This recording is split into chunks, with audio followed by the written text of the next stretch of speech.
Welcome back, Smart Nation, to another edition of our weekly webinar series. I am your host, Michael Torrado. In today's webinar, we're going to continue with the theme of pawn loans outstanding. Today, we'll teach you how to build customer relationships and grow that PLO. So here's some best practices when it comes to building relationships with your customers.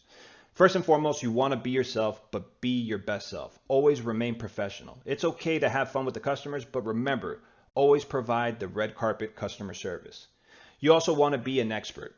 Know your products and services. Get to know your inventory. Do your homework. Know what's coming out of buy, what's coming out of loan, and know what your customer wants. Offer your customers solutions to their problems. Also, get to know your customers. Make it a personal experience. Learn them on a first name basis. Ask questions to gain understanding of their needs. And as always, you always want to undercommit and overdeliver. Always exceed the customer's expectations. Offer to clean their redeemed jewelry. Carry their big items out to the door and don't ask them. Clean their redeemed GM. Make it shine like you would a forfeit. But in the end, it all boils down to one thing. To build a relationship with your customer, you have to get to know the customer first. Building relationships has a direct impact on the number of customers that come into and come back to your store.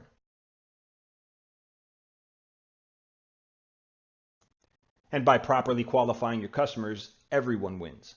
The qualifying process starts when you have a conversation with your customer and you listen to their needs. This is where the relationship starts.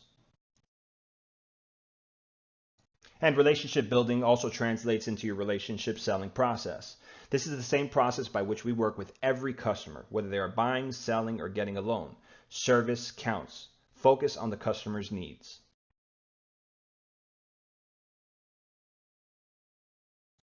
The simple steps to qualify your customer and build relationships all begins with NEHA.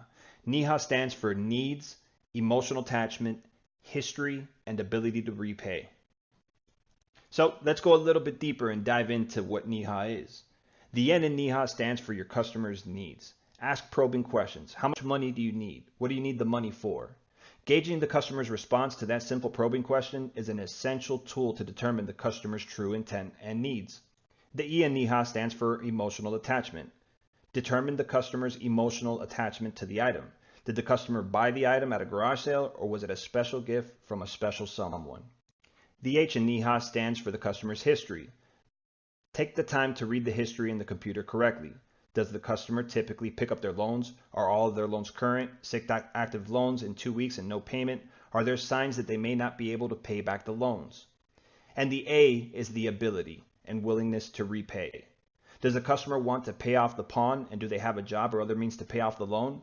These are all critical questions in determining the customer's true intent. Even something as simple like answering the phone with the correct greeting and a smile on your face can begin a great long-term customer relationship. Smile when you talk on the phone. This will keep you positive and upbeat. Do not leave voice messages on the voicemail. Do not give information to anyone other than the customer. And as always, thank the customer and tell them you look forward to seeing them again. Make every call count. Remember, the end goal is to get the customer into the store. I'll give you an example. Thank you for calling First National Pawn, where we have interest-free layaways. This is Mike speaking. How can I help you?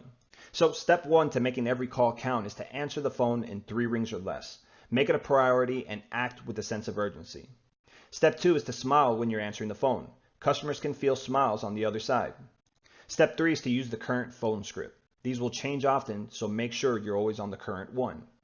Step 4, find out the customer's needs. They'll tell you what they have, but what we need to know is how much they truly need. Step 5, give a good wide range. Keep it simple. We don't need the exact model. Just give a good wide range. Step 6, find solutions. Let the customer know if they need to bring in more items to get the cash they need, we have it readily and available. Step 7, invite the customers to the store. Let them know that we have the cash they need. Just go ahead and come on in. Step 8, ask if they know where we're located. Remember, give directions, use cross points or landmarks. Step 9, give the store hours. Let them know we're open from 9 a.m. to 8 p.m. And step 10, give your name. Again, my name is Mike, and it was a pleasure talking to you. We'll see you soon. So remember that building solid customer relationships starts with you, the team members. Are you the best in the world at building customer relationships? Once again, I'd like to thank everyone for taking time out of their day to listen to another edition of our weekly webinar series. I am your host, Michael Tirado. Hope everyone has a fantastic April.